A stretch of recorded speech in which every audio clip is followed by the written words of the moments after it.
Good afternoon to everyone who is listening. Good afternoon, Mr. Peregrine. Thank you for your participation. First of all, I'd like to say that I hope that everyone that is listening from afar do think the same things we here, so that there is an harmony between the two different worlds of conservation in art history and in architecture. We have already felt this in this morning, and hope all of you in connection feel already the same. Well. Now we are going to listen to the intervention of Peregrine Bryant, who studied at Cambridge University under Sir Leslie Martin. He is an architect accredited in building conservation, a Crown Estate approved architect, and on the approved list of the London Diocesan Council. He's also a member of the HPE, which is the Association for the Studies in the Conservation of Historic Buildings, and of the Society for the Protection of Ancient Buildings, the Georgian Group, the Victorian Society, the International Council for Monuments and Sites, and the World Monument Fund.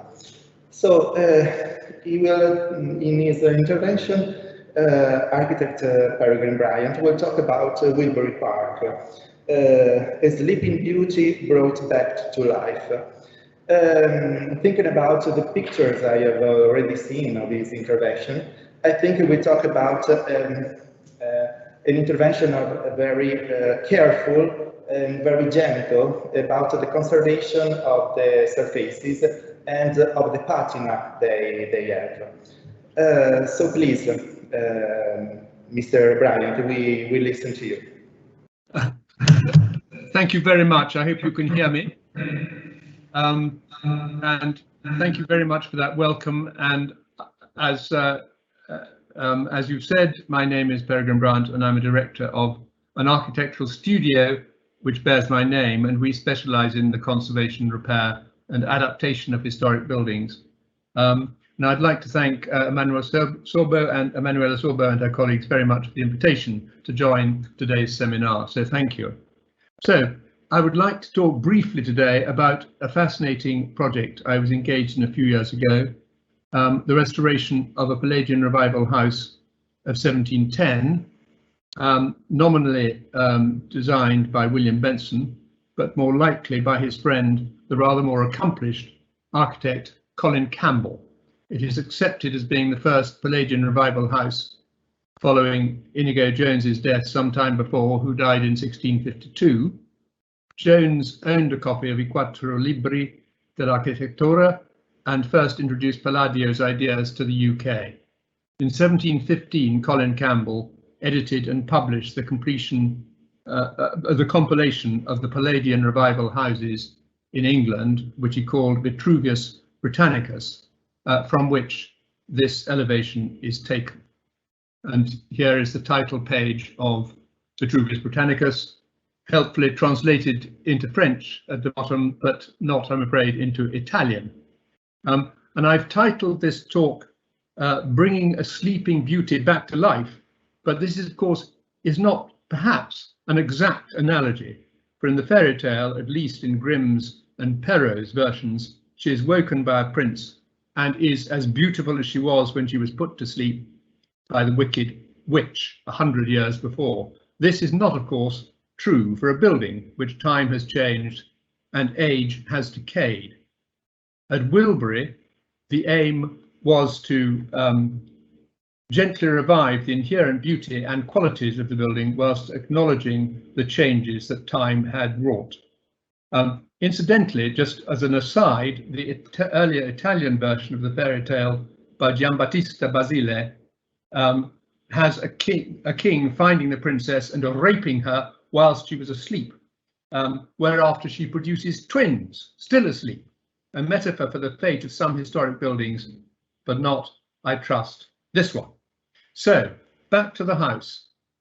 The Palladian credentials of the house as originally built can be clearly seen here by comparing the plans of Wilbury Park taken from Vitruvius Britannicus and the Villa Saraceno from I Quattro Libri. So there is a series of photographs now showing before and after, and here we have the south elevation, which was originally the side of the house which you first approached and had the front door. It's now been reversed, as I'll show you later. And you'll also notice a number of significant changes to William Benson's house. It's now got an extra story added on top. The portico has been widened, the pediment has been removed, and all of these things, frankly, diminish its architectural purity, although it is still a handsome house. The cement render, which wrapped all facades, with the exception of the render underneath the portico, which you can see has an ochre colour, was damaging to the structure, and so we had to remove it all. I'm sorry, I didn't mean to change that. We had to remove it in its entirety, just retaining the render underneath the portico. And that revealed the original fabric of the house, which was in flint and brick. So rather complying with the Palladian principle of building cheaply and then covering it with, dressing it with stone, sometimes with timber deck cornices and so on, and render to make it appear like a stone house. And we then re-rendered everywhere with a hybrid lime mix of putty lime, hydraulic lime, and aggregates, including sand, stone dust and sand. And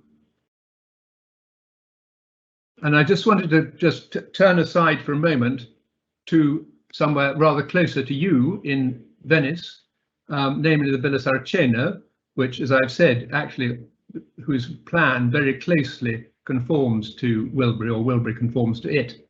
And here, the Landmark Trust, when they restored it, again, because of the condition of the render, had to re-render the whole of the south elevation, but the north elevation, which was in a better state, but still showing its age, they chose just to do limited repair and then to lime wash it, so that although it architecturally is pulled together, you can still decipher where openings have been filled in and understand to some extent the history of the building. And I think this is a very good approach. Not always possible, and it wasn't possible at Wilbury. And here again, you can see we've ended up basically with a completely redressed facade with the stone dressings repaired and the render completely replaced. So just turning then quickly to the plans as they are now, and I'll talk a little bit more about them about aspects of them in a moment. But these are the floor plans as they now are, and showing in blue what was removed, and in orange or red what we put back. That's the basement, which I'm not going to talk very much about, although it's interesting in its own way. The ground floor plan is what we'll focus on, and this shows the major intervention in the central core of the house is to the staircase, because the English tend to want to, sorry, we keep jumping. The English tend to want to see their staircases when they enter the house, so they know how to get to the next floor. Whereas in Palladio's plans, of course, they're very often tucked away. So over the centuries, people have had various goes at rearranging the staircase so that it comes down into the hall, and you'll see a photograph in a moment of what that looked like. Otherwise, the ground floor has been basically kept the same as it was, but gently restored and conserved. That's the attic floor, which again, I'm not going to dwell on because we won't be talking much about it. But now coming to the what the north hall, which is the way you now enter the house, you can see how uncomfortable that staircase is coming down into the hall. And in order to make it work, they've had to enlarge the arch so it no longer matches the arch on the other side. And at bottom right is how we returned it to its proper form, with the arch restored to its proper size and the staircase taken away. And these rooms now have their proper proportions. And this is how we reconfigured the staircase, using elements of the old stair, but having it in the proper place for a Palladian plan. And I'm just going to go quickly through a few rooms to show before and after of the main core of the house. This is the drawing room before restoration and after, and you can see there's some gilding here, limited gilding, and this is based on historic analysis of what we found. And then this actually is in the later 18th century wings on one side, which was, there was a Catholic family who lived there and they needed to have a Catholic chapel. This was therefore a chapel. It's now a kitchen. So what once cured people's souls or fed their souls now feeds their bodies, or maybe even both. And the library, which again is is on the opposite side, again part of the later 18th century addition and wing, and the colour scheme has no historic authenticity, although we did do careful paint analysis of every room. And our view is that you want to record the paint schemes that have happened through history, but you don't necessarily need to adhere to them. As long as you've got the history and you know what it was, and you leave the evidence there behind the final paint finish, then I think that's a fair deal. This is just a little intervention by the client who was wanted to put her own little stamp on the building and put this decorated ceiling in one of the little lobbies in the central block of the house.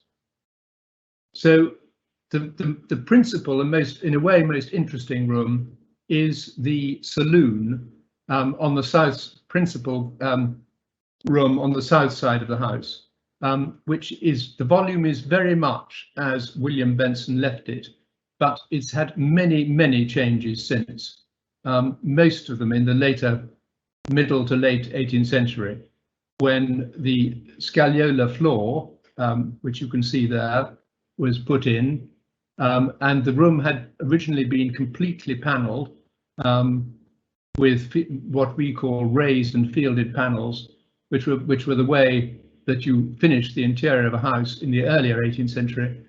Later on, that became unfashionable, and you wanted to have a flat wall, not a panelled wall. And so all the decoration on the walls, which are papier-mâché, were added again in the second half of the 18th century. And the room was in a poor state. The floor was breaking up. You can see the cement repair to the scagliola floor in the bottom right photograph. And actually, also worth just noting, the doorway in the top right photograph with its chocolate brown timber, that was covered up and actually shows all the original timber work was a dark brown, and the panelled walls were grey. And that was identified by the paint analysis carried out by Patrick Beatty, an expert in this country, and it's we all know, but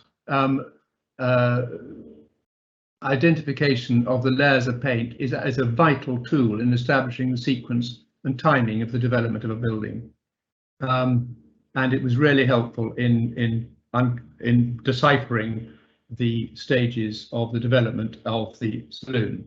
It also, the third layer of this indicated a lot of smoke particles over the second scheme, indicating a possible fire in the room in the 1720s. These are a series of photographs showing the repair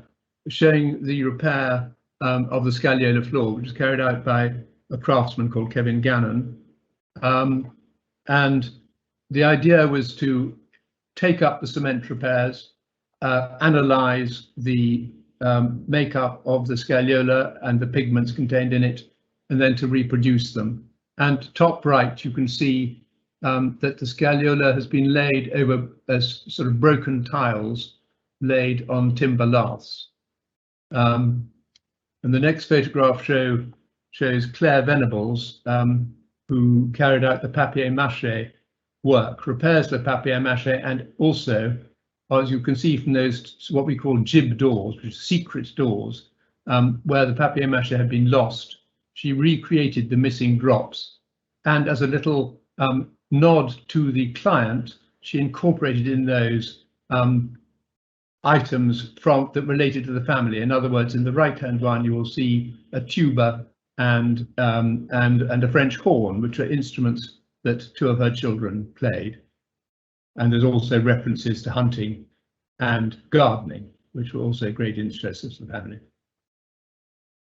And this is the room in its completed state, an immensely elegant room, and the scagliola floor restored, but still showing, if you look at it, you can see where the repairs have been made. So it's a sort of honest repair. It hasn't tried to iron out every defect.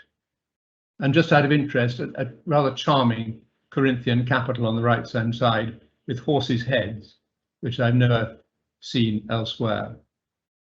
So just to revert to William Benson's original house, and during the construction phase here, we were able to identify beyond doubt that the house was originally built, including the belvedere. We found elements of the belvedere cornice incorporated under floorboards in the first floor of the house.